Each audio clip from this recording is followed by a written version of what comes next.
C'était quoi cette époque-là? Comment tu te sentais?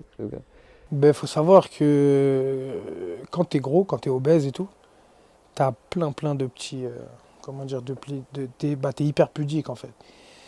Et juste le fait de t'asseoir, par exemple, dans la classe, avec les chaises, avec le dossier comme ça, là, Mm, et qu'après t'as les deux trucs, et en fait que ton dos, tellement qu'il y a de la graisse dedans, il ressort, mm, et ben au final, même t'asseoir, ça devient quelque chose de difficile.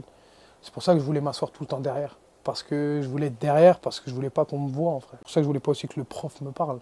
mm. Parce qu'en fait, je m'aimais pas. Tu vois, je m'aimais pas. Donc c'est aussi pour ça que je dis le passé, moi, me rappelle cette pudeur de m'asseoir devant les gens, quand leur poids tout entier, c'était juste le poids de mes jambes. Et que ce soit dans le rap ou dans beaucoup d'autres milieux, montrer ses sentiments, c'est une preuve de faiblesse. Moi, je pense que c'est une preuve de force. Enfin, pour moi, c'est montrer qu'on est fort quand on montre ses sentiments. Mais ne pas montrer ses sentiments, pour moi, c'est faible, c'est être faible. Personnellement, quand je montrais pas mes sentiments, c'était que de la haine qui en ressortait. Et je faisais du mal à ceux que j'aimais le plus. Tu vois, faire un bisou sur le front de ma mère, c'était gênant. Mm. C'est dinguerie de dire ça, mais pour moi, c'était gênant. Parce que moi, je n'ai jamais dit, pardon, je n'ai jamais dit je t'aime à ma mère avant, il n'y a pas si longtemps que ça. J'ai pas honte de dire j'ai peur, j'ai pas honte de dire j'ai mal, j'ai pas honte de dire j'ai pleure. Tu vois ce que je veux dire?